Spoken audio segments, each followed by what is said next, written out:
I think that was one of the worst things that could have happened in the economy. The expectation now is that you can't buy a house unless you're going to get it at 3 or 4%. Because what was happening to all the good priced homes? Investors were coming in, they were paying cash, and then they were refinancing them for the low interest rates. Mm-hmm. Yep. It was not, I think that was one of the worst things that could have happened for the average home buyer. Yes, Great for investors. They have to be real careful with that lever nowadays. Mm-hmm. So, well, one of the other indicators that we look at and the Fed looks at is, when we have a fully employed workforce, so right at that 4%, they think that that's full employment. They'll say, okay, we can ease up on the rates. We, as the mortgage industry, would love it to be higher. The higher it goes, the lower the mortgage rates go. So that the unemployment rate is down helps our economy, hurts housing.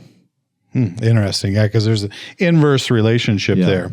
Well, we're down to 2 minutes here, so let's just wrap it up real quick. Shannon, I'm coming to you first. Should you buy now or wait for a market crash? And are we looking at the same type of market? I do not think we're heading to a crash. Okay. I do not. I think by now, because I think as the uncertainty that we're seeing with all, like you keep referring to the tariffs, and that is a huge uncertainty. People feel like they can't plan the future for their business, and they just don't know what's going to happen with this, and prices are fluctuating all over. That will settle down, and that will get worked out. And as that's happening, these interest rates are ticking down. So you're getting this momentum with some favorable conditions in our market are coming to a head with all these people that have been waiting. I do think at some point we are only going to see an elevation. I do not see that we're going to crash. We're not in the same market as we were in 2008. We've got a lot of good things on our horizon. Well said. I think that's a very good point, Shannon. Aspen, what are your thoughts? Is it the same as 2008? And should you wait to buy or buy now? I do not think it's the same as 2008, just because the factors are completely different of why people are being priced out right now. I think if it is in your price range, I think if it's a good time for you and your family to move, I think if it's a good financial decision, it's a good time to buy. It doesn't really matter to me what interest rates could be 14%. And if it still makes sense to you and your family, then it's a good time to buy. But if it doesn't, then it's not. Well said. Paul Berry, is it 2008 all over again? And if so, should you wait to buy for that crash? What are your thoughts?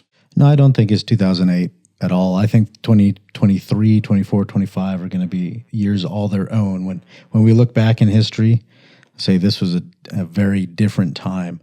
And I think this is going to be some of the things that we've talked about today are going to be what policymakers are going to look at and say, our people no longer have the money to live in today's society.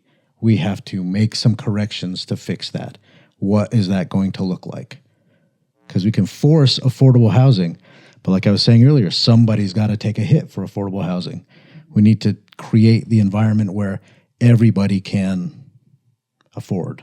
And that's very well said. It is an entire environment. It's not one factor. Yep. There's a lot. And I would agree with all of you. I think this is not a 2008. There is not going to be a big crash. There may be some correction. There is some corrections in different areas in the market. But to Shannon's point, as things settle down, as the economy really starts getting moving along, and those things start landing, those pieces start coming together, then we're off to running again. And it is a bigger issue, the affordability altogether, but that's a whole nother conversation. But if you're on the fence, do not wait, because if you wait, then when things do settle and they sit, then you're going to be competing with everybody else. Now is a good time to make the move. Now is the time to buy. To Aspen's point, whenever it's all the pieces are lined up for your family, and that's the right time to make a move then.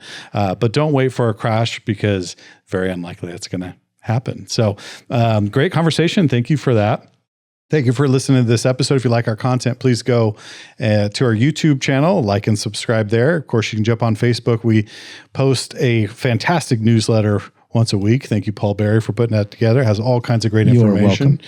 And of course, you can go to sjcbroker.com and schedule a private consultation with any member here at the Lyons Group. We'd love to sit down with you, whether you're buying or selling residential or commercial. We can give you an advantage in today's market. Thank you for listening to this episode of The Den. Until next time, we'll see you then.